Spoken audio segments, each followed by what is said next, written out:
आचार्य अत्रे यांच्या हास्य तुषार या कथासंग्रहातून कावळा व रिपोर्टर. अखिल ब्रह्मांडाचा जंगलव्याळ पसारा विधात्याने निर्माण करून त्यात 84 लक्ष योनींची प्रतिष्ठापना केली. पण या विस्तीर्ण जीवनसृष्टीत बुद्धी व विचारशक्ती यांची निरंतरची मिरासदारी मनुष्य प्राण्याच्याच ललाटी लिहिली असल्याकारणाने प्रगतीच्या सोपान परंपरेत तो अगदी परमोच्च पायरीवर जाऊन बसला आहे यात नवल नाही.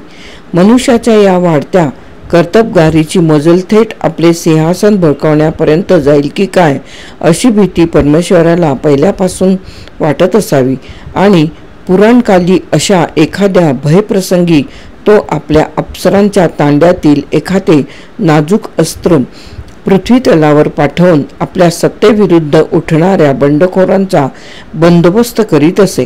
पण पृथ्वी तलावर अशी अप्सरांची उधळपट्टी होऊ लागताच स्वर्गाच्या बाजारात या नाजूक नाण्याची चणचण भासू लागली. तेव्हा परमेश्वराला हा उपाय सोडून दुसरी युक्ती योजावी लागली. Prevention is better than cure या न्यायाने मनुष्य प्राण्याच्या अराजक प्रवृत्तींचा मुळातच बिमोड करण्यासाठी त्याने चित्रगुप्ताचे खाते निर्माण केले. मातेच्या उदरातून बाहेर पडणाऱ्या कोवळ्या कार्ट्याच्या कर्कश किंचाळ्यांपासून तो भूमातेच्या उदरी शिरू पाहणाऱ्या थेरड्याच्या शेवटच्या घरघरीपर्यंत मनुष्य प्राण्याच्या साऱ्या हालचालीची व पाप पुण्याची बारनिशी भरण्याचे काम चित्रगुप्ताकडे त्याने सोपवले. पुढे असल्या जबाबदारीच्या खात्यात कोणाची भरती करावी असा अवघड प्रश्न चित्रगुप्ता पुढे येऊन पडला.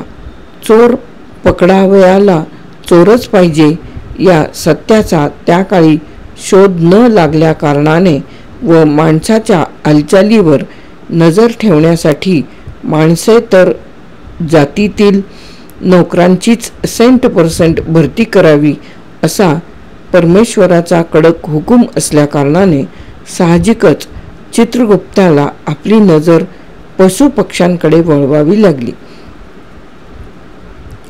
मनुष्याला या संकटाची आधीच कुणकुण होती म्हणूनच की काय बरेच पशुपक्षी त्यांनी आधीच माणसाळून ठेवले होते. मनुष्याच्या कपटजालात अद्यापि न सापडलेला एकच पक्षीश्रेष्ठ सुदैवाने होता तो म्हणजे कावळा. माणसाची काळीबेळी कृत्ये शोधून काढताना स्वतःच्या तोंडाला काळे न लावून घेता ज्याला सही सलामत पार पडता येईल असा एकच विहंग श्रेष्ठ आहे अशी चित्रगुप्ताची खात्री पटली व त्याने एक जात आपल्या खात्यात या काळ्या आदमीची भरती केली. धूर्त परमेश्वराने ही कावळ्याची नसती कर्मकटकट आपल्या मागे लावून दिली. तिच्यातून आपली कशी सुटका करावी हा मनुष्यापुढे प्रश्न येऊन पडला. त्यात स्वर्गाच्या दरवाजावर दरवानांच्या जागी देखील या कावळ्याची योजना झाली. मनुष्याच्या पापपुण्याची प्रत्यक्ष वर्दी या गुप्त पोलिसांना असल्याकारणाने त्यांना स्पर्श करून पास केलेल्या मनुष्यालाच आत जाता येई. येतावता प्रत्येक मुमुक्षी स्त्री पुरुषाला काकस्पर्श घडल्या वाचून तरुणोपायच उरला नाही. जन्ममरणाच्या फेऱ्यात सापडलेल्या मनुष्याच्या मुक्तिमार्गात कावळ्याची धोंड पडल्या कारणाने त्याला समर्थांच्या दारीच्या श्वानाची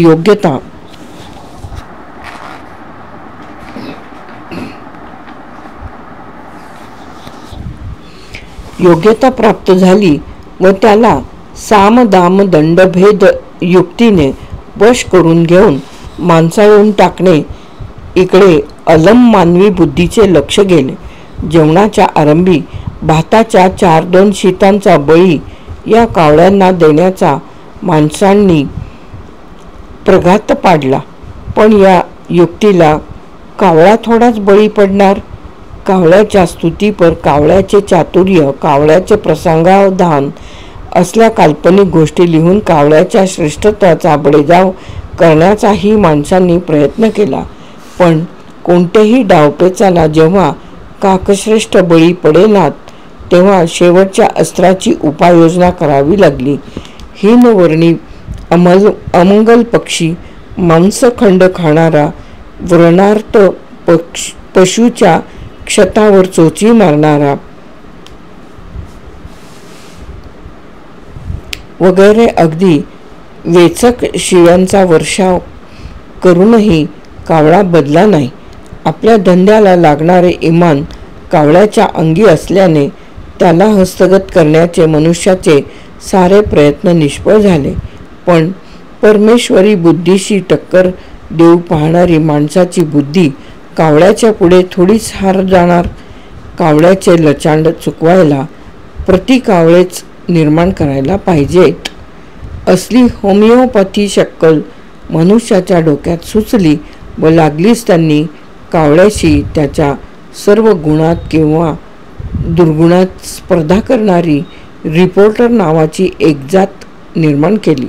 रिपोर्टर जातीची अशी ही मूळ कथा आहे. मनुष्याने कावळ्यावर लढवलेली ही बिनतोड युक्ती कितपत यशस्वी झाली याचेच निरीक्षण प्रस्तुत लेखात केले आहे. कावळ्यांत जसे साधा व डोमकावळा हे प्रकार आहेत तसे रिपोर्टर उर्फ बातमीदार यांच्यामध्ये साधा बातमीदार व खास बातमीदार असे दोन भाग आहेत. खास बातमीदार हा साऱ्या मोठ्या छोट्या बातमीदारांचा सुभेदार असे म्हणावयाला हरकत नाही. तुरुंगात ज्याप्रमाणे चांगली वर्तणूक दाखवणाऱ्या बदमाश बंदिवानास वॉर्डरच्या अधिकारावर नेमण्यात येते त्याप्रमाणे बातमीदाराच्या अंगी लागणाऱ्या गुणांचा अर्क ज्यांच्या अंगी आढळून येईल अशांना खास बातमीदाराची असामी देण्यात येते. खास स्त्रियांसाठी, खास विद्यार्थ्यांसाठी, खास लोकाश्रयाखाली अशा तऱ्हेचा खासचा खाक्या हल्लीच्या काळी सुरू असल्याकारणाने बातमीदारांत देखील खासचा प्रकार निर्माण करावा लागला. यात आश्चर्य ते काय? कावळ्याप्रमाणे रिपोर्टरांना परमेश्वरी सृष्टीच्या अमर्याद क्षेत्रात कोठेही मज्जाव नाही. ओंकारेश्वराच्या ओक्याबोक्या मसणवटीपासून ते सृष्टी सौंदर्याने शृंगारलेल्या शोभिवंत बादशाहीपर्यंत कावळ्यांना कोठेही आडकाठी नाही. रिपोर्टरांना देखील अडवू शके असा कोण आहे? गावंढ्या गावात सवाष्णपण गाजवणाऱ्या एखाद्या उपटसुंब देशभक्ताच्या दहन समारंभापासून तो दिल्ली दरबारच्या बादशाही दंगलीपर्यंत बातमीदाराला मिरवण्याच्या जणू काय मागताच असतो. रेल्वे स्थापन करणाऱ्या इंजिनियरला जसा फर्स्ट क्लासातून मोफत प्रवास करण्याची मुभा असते तद्वतच रिपोर्टरांच्या धंद्यात असलेल्या प्रत्येक इसमास वाटेल तेथे फुकट फौजदारी करण्याचा कायम पास दिलेला असतो. सार्वजनिक सभा म्हणजे रिपोर्टरांची मेजवानी. चार पुढारी एखाद्या सार्वजनिक प्रश्नाचं मडं फाडावयास बसणार अशी घाण लागली की हे जातिवंत मुर्देफरास तेथे जमा झालेच. काशीत मरणाऱ्या देवभोळ्या थेरड्याला डोंबाची लाथ बसल्याशिवाय जशी मुक्ती नाही तशी कोठल्याही सभेला या रिपोर्टरांचे पाय लागल्याशिवाय सद्गती नाही. कोठलीही घाण स्वाहा करून अस्सल कावळे सजीव सृष्टीवर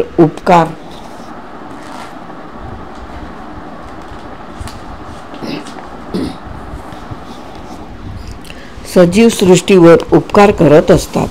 तर हे सवाई कावळे सार्वजनिक घाण वर्तमानपत्रांच्या रकान्यांतून चौफेर फिरवण्यात आपल्या कर्तबगारीची परिसीमा समजतात. कावळ्याच्या दृष्टीपेक्षा रिपोर्टरांची दृष्टी अधिक भेदक नाही असे कोण म्हणेल? कावळ्याला फार झाले तर जे असते ते दिसते, पण रिपोर्टरांच्या दृष्टीला जे नसते ते अधिक स्पष्ट दिसते. कवीचा बापच तो. नसत्यातून असते, शून्यातून विश्व निर्माण करील अशी त्याची ताकद. एखाद्या सभेला एक मुद्दा खांद्यावर वाहून नेण्या इतके जरी लोक नसले तरी रिपोर्टरांना तेथे जनता समुद्र अपरंपार लोटलेला दिसतो. एखाद्या व्याख्यात्याची बत्तीशी एखाद्या कंजूस माणसाच्या पैशाच्या पिशवीसारखी जरी उघडत असली तरी त्यातून रसवंतीचा अस्खलित प्रवाह चाललेला रिपोर्टरास दिसतो. उकिरड्याच्या पेटलेल्या डिगात त्याला आर्यभूषणाच्या आगीचा भडका दिसतो, तर पावसाने तुडुंब भरून चाललेल्या नागझरीने त्याला हैदराबादचा जलप्रलय ओढवेल की काय अशी भीती वाटते. आमच्या बोळात ड्रेनच्या झिरपणाऱ्या नळातून बाहेर येणाऱ्या श्वेतवर्णी जलप्रवाहात एका भाविक बातमीदाराला काशीची गंगामाई अवतीर्ण झालेली भासली व कलियुगातील गंगावतरणाची खबर त्याने साऱ्या मुमुक्षु भक्तांमध्ये पसरवून 2 तासाच्या आत कुंभमेळ्याची गर्दी बोळात जमवली. पण थोड्या वेळाने म्युनिसिपाल्टीचे नास्तिक कामगार टिकावखोरे घेऊन गंगोत्री दुरुस्त करावयास जेव्हा तेथे आले तेव्हा भाविक भक्तांचे डोळे उघडले. पण गंगा प्रवाहाप्रमाणेच तो रिपोर्टरही अदृश्य झाला होता. तो त्या ठिकाणी हजर असता तर शेजारच्या मॅनहोलच्या रस्त्याने त्याला गंगामाईच्या पित्याला भेटायला कैलासास पाठवण्याचा बऱ्याच जणांनी विचार केला होता. कावळ्याप्रमाणेच रिपोर्टर हाही एकाक्ष असतो.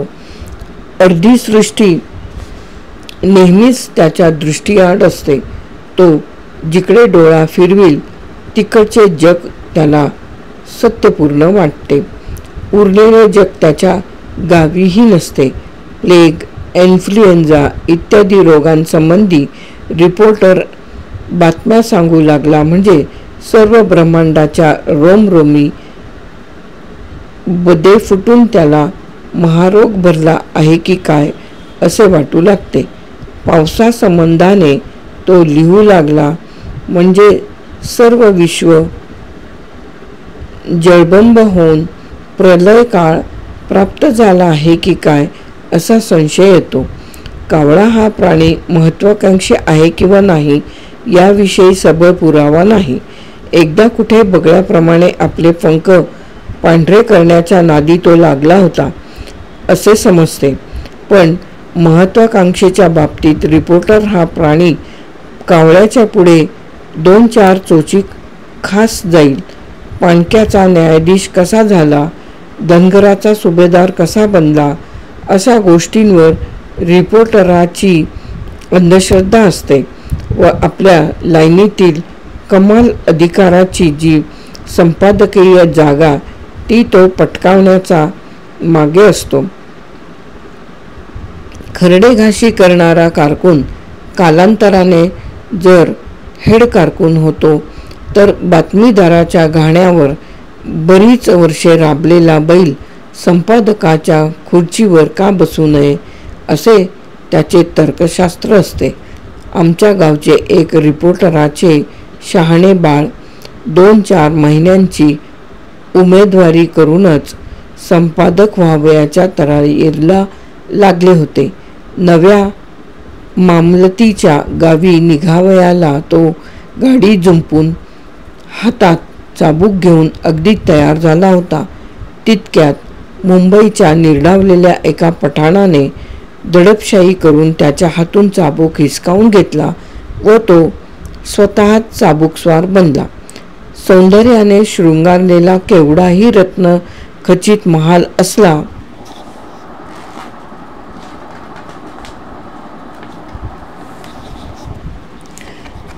तरी त्याच्या शिखरावर बसून विष्ठा विसर्जन करण्याचा कावळ्याचा जसा पिढीजात हक्क असतो, तसाच रिपोर्टराचाही जन्मसिद्ध हक्क असतो. बुद्धिमत्तेचा केवढाही ताजमहाल बांधलेला असो, त्याच्या विशुद्ध प्रसाद तलावर रिपोर्टर आपली अमंगल विष्ठा सांडल्याखेरीज कधीही राहणार नाही. भगवान श्रीकृष्णाच्या गीताई सागराचे मंथन करून लोकमान्यांनी आपल्या लोकोत्तर बुद्धीने रहस्य संजीवनी बाहेर काढली. त्या संजीवनीवर एरवडाच्या तुरुंगातून ब्रह्मज्ञान बाहेर निघत नसते. असली अमंगल घाण टाकणारा कावळा निघालाच. पुण्यप्रभावातील कल्पनेच्या वैभवशाली मनोऱ्यात एकाक्षर रिपोर्टराला शब्दावडंबराचा डळमळता डोलारा दिसू लागला. पवित्र वस्तूंना आपल्या घाणेरड्या स्पर्शाने विटाळणारी या रिपोर्टरची काळी कर्तबगारी कावळ्यांना देखील काळी ठिक्कर पडेल. मृतांच्या पिंडाला कावळ्याचा स्पर्श झाल्याशिवाय इहलोकातून सुटका नाही. तसे कोणत्याही मनुष्याला मरणसमयी रिपोर्टराचे हात लागल्याशिवाय सद्गती मिळत नाही. मरणोन्मुख पशुवर हल्ला करण्याची कावळ्याची जशी जुनी प्रवृत्ती आहे, तशीच एखाद्या महात्म्याच्या प्राणविसर्जनाच्या आधीच त्याच्या शरीराला आपले अमंगल हात लावण्याची या मानवी कावळ्यांना घाई होते.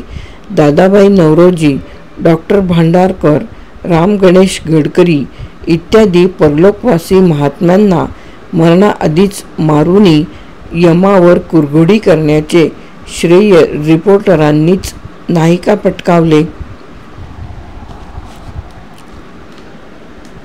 कावळा पिंडाला शिवत नसला म्हणजे दर्भाचा कावळा करून शिववण्याची जशी युक्ती आहे, तशी कुठल्याही मृताला रिपोर्टराचे हात नच लागल्यास त्याला गुह्य संस्काराचा दर्भाचा कावळा नातेवाईकांकडून शिववण्याची नवीन शक्कल अलीकडे निघाली आहे.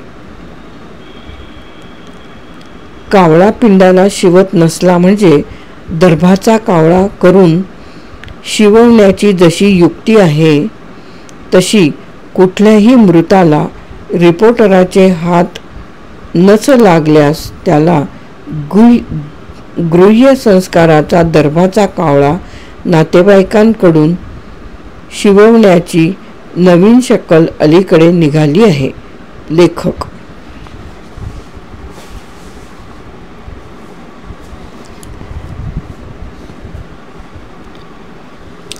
आमच्या गावच्या एका अत्यंत वयोवृद्ध ज्ञानपंडिताच्या मरणाचा एका रिपोर्टरला इतका ध्यास लागून राहिला होता की त्याच्या जिवंतपणीच तारीख व वेळ वजा करून त्याचा मृत्यूलेख अमूलाग्र तयार करून ठेवला होता.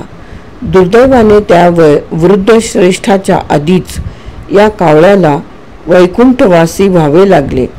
अशा रीतीने त्याची आशा अपुरी राहिली व त्याच्या पिंडाला कावळा शिवेना.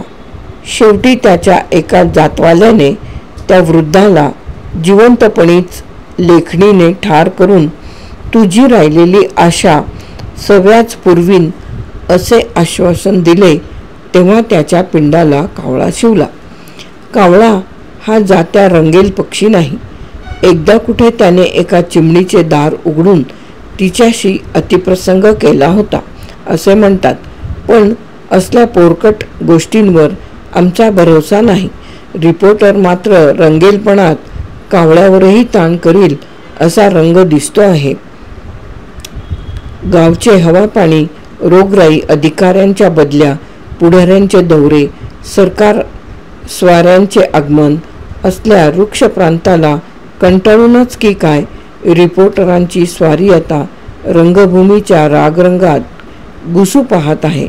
रंगदेवतेला असा बेमुवर्तपणे स्पर्श करण्याचा या कावळ्याने प्रघात घातल्याने आता शहाण्या सुरत्या रसिकाने तिच्या अंगाला हात लावण्याची सोय उरली नाही. रंगभूमीला नुसता स्पर्श करून हे कावळे समाधान मानते तर एक वेळ बरे झाले असते, पण रंगसृष्टीतील यच्च यावत विषयांचा विचका करायचा यांनी विडाच उचललेला दिसतो.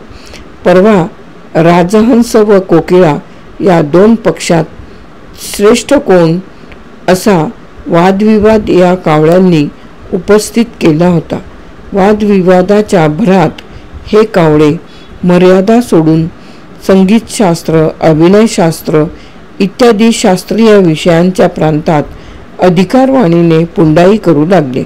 एका कावळ्याने तर संगीतशास्त्र कशा रीतीने दुरुस्त करायला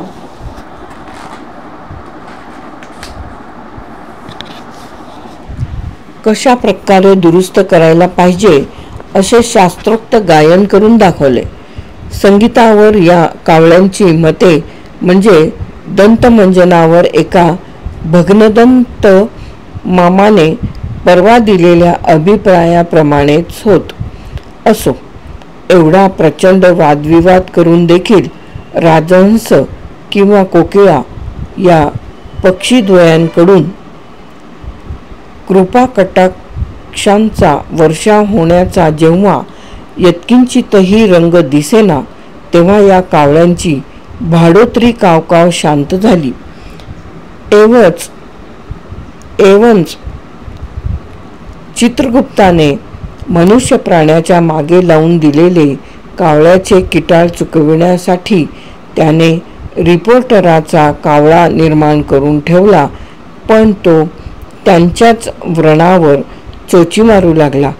जातिवंत कावळा एक वेळ पुरवेल, पण हा कावळा पुरून उरणार असा रंग दिसतो आहे.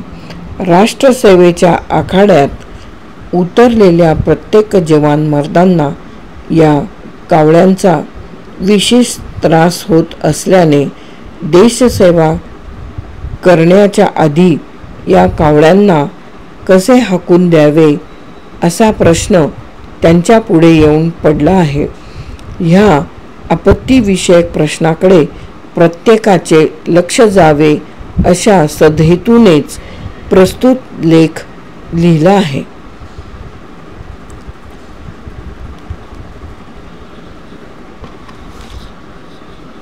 आचार्य अत्रे यांचा कावळे व रिपोर्टर हा लेख येथे समाप्त होत आहे.